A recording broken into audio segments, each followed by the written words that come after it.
जय हिंद। क्वेश्चन को हम लोग देखेंगे, किस देश में सिर्फ 27 लोग रहते हैं। ऑप्शन नंबर ए है ब्रिटेन, ऑप्शन बी है सीलैंड, ऑप्शन सी है नॉर्वे, ऑप्शन डी है इंग्लैंड। तो इसका जो राइट आंसर होगा बच्चे वो होगा ऑप्शन नंबर बी। क्या होगा जी? ऑप्शन नंबर बी इसका राइट आंसर होगा। Sealand, principality of Sealand, principality of Sealand इसका नाम है। यहाँ सिर्फ 27 लोग रहते हैं। यह देश जो है इंग्लैंड के पास सल्फोर्ड सागर में स्थित है। किस सागर में बच्चे? सल्फोर्ड सागर में।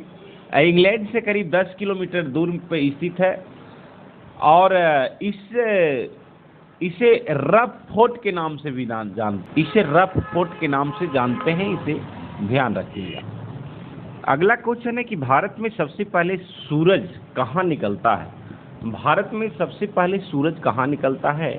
ऑप्शन ए में है बिहार, ऑप्शन बी में है हिमाचल प्रदेश, ऑप्शन सी में है अरुणाचल प्रदेश और ऑप्शन डी में है गुजरात। तो इसका जो राइट आंसर होगा बच्चा वो होगा अरुणाचल प्रदेश। क्या होगा जी? अरुणाचल प्रदेश इसका राइट आंसर होगा।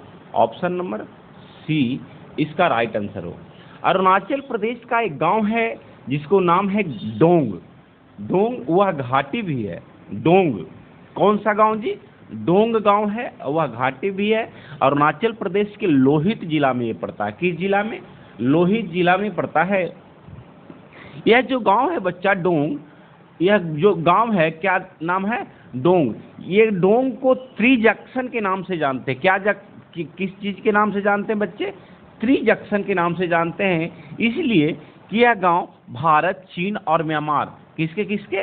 भारत, चीन और म्यांमार तीनों के बॉर्डर पर स्थित है डोंग गांव, इसीलिए इसे त्रिजंक्शन के नाम से जानते हैं। पूर्वोत्तर सीमा में स्थित यह पहला गांव है, इसे याद रखिएगा। अरुणाचल प्रदेश को हम उगते सूरज की भूमि भी कहते हैं। क्या कहते हैं जी? उगते हुए सूरज के भूमि के नाम से भी जानते हैं, इसे भी याद रखिएगा। अरुणाचल के मतलब ही होता है बच्चा अरुण का मतलब होता है सूर्य और चल का मतलब होता है उदय। अरु का मतलब होता है सूर्य और चल का मतलब होता है उदय, यानी सूर्य का जहां उदय उसे हम अरुणाचल कहते हैं। क्या कहते हैं? अरुणाचल कहते हैं, इसे याद रखिएगा। क्वेश्चन है बच्चे कि उड़ने वाले गुब्बारे में कौन सी गैस भरी जाती है।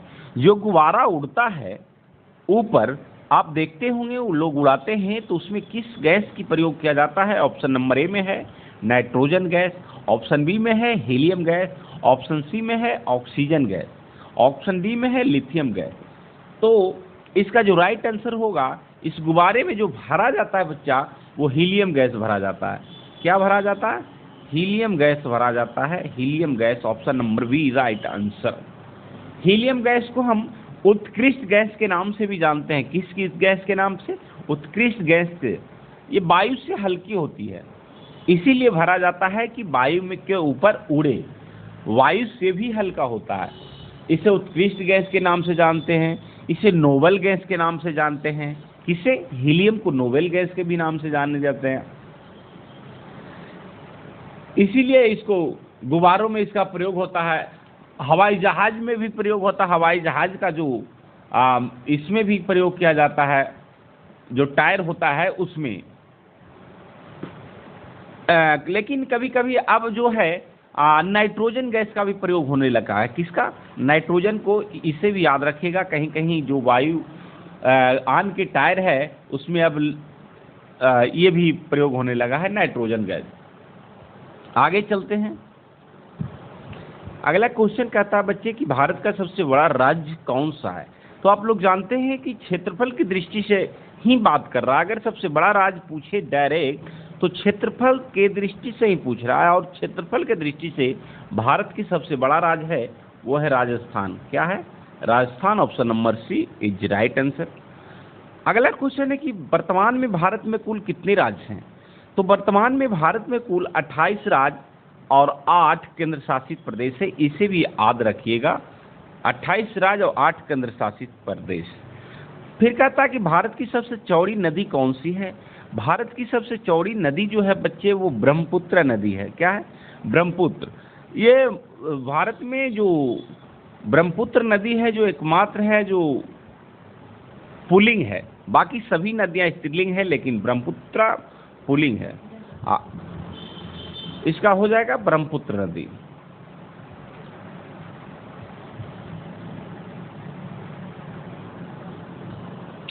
अगला क्वेश्चन है कि भारत का राष्ट्रीय रंग कौन सा है। तो ये क्वेश्चन बच्चे हम बहुत जगह इसका आंसर खोजे कि भारत का राष्ट्रीय रंग, तो ये आंसर नहीं मिल रहा है। हम लोग जानते हैं कि हमारा जो राष्ट्रीय ध्वज है इसमें 3 रंग हैं, सबसे ऊपर केसरिया रंग, बीच में सफ़ेद रंग और सबसे नीचे हरा रंग। लेकिन और तीनों का अलग अलग मतलब है। केसरिया रंग का मतलब है कि देश की ताकत और साहस को दर्शाता है, सफ़ेद रंग शांति और सत्य का प्रतीक है, हरे रंग विकास, उर्वरता और शुभता के लिए प्रसिद्ध है। लेकिन जो राष्ट्रीय रंग बोल रहा है बच्चे, ये राष्ट्रीय रंग अभी तक मिला नहीं। अगर आप लोग को मिले तो कमेंट बॉक्स में कमेंट कीजिएगा। चलते हैं आगे। क्वेश्चन में कहता है कि राज्यपाल को कौन और कैसे हटाया जा सकता है। तो ऑप्शन ए में है प्रधानमंत्री, ऑप्शन बी में है राष्ट्रपति, ऑप्शन सी में उपराष्ट्रपति, ऑप्शन डी में नीति आयोग। तो आप लोग को जानकारी के लिए मैं बता दूं कि राज्यपाल को कभी भी राष्ट्रपति जो है किसी टाइम बिना किसी वजह और सुनवाई को हटाने का अधिकार है। किसको? राष्ट्रपति महोदय के। Option number B right answer. उसके बाद चलते। क्वेश्चन कहता है भारत में राष्ट्रीय आय की गणना के लिए सर्वमान्य प्रमाणित संस्था क्या है। ऑप्शन ए में है नीति आयोग, ऑप्शन बी में है राष्ट्रीय विकास परिषद, ऑप्शन सी में है केंद्रीय सांख्यिकी संगठन, ऑप्शन डी में इनमें से कोई। आपको मैं बता दूं कि राष्ट्रीय आय की जो गणना करता है बच्चा, वो केंद्रीय सांख्यिकी संगठन करता है। NSO कौन करता है? केंद्रीय सांख्यिकी संगठन। जो पहला प्रयास किया था राष्ट्रीय आय की गणना करने का बच्चा, वो 1867-68 में दादा भाई नौरोजी ने किया था। कौन किया था? दादा भाई नौरोजी ने किया था। इसे भी याद रखें। दिल्ली से पहले भारत की राजधानी कहाँ पर थी। ऑप्शन ए में लखनऊ, ऑप्शन बी में कानपुर, ऑप्शन सी में आगरा, ऑप्शन डी में कोलकाता। तो आपको बता दूं कि भारत की राजधानी जो पहले थी वो कोलकाता में हुआ करता था। उसके बाद सन 1911 में कोलकाता की जगह दिल्ली को भारत की राजधानी बनाया गया।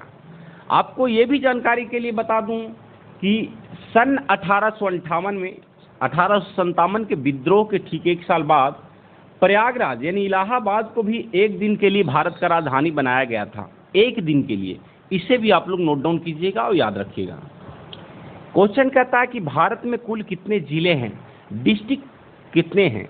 ऑप्शन ए में है 720, ऑप्शन बी में है 726, ऑप्शन सी में है 800 और ऑप्शन डी में 826। तो जो राइट आंसर है वो 21 अगस्त 2024 तक की मैं बात कर रहा हूं। तो 800 जिले। कितने? 800 जिले। Option number C right answer है। 800 जिले।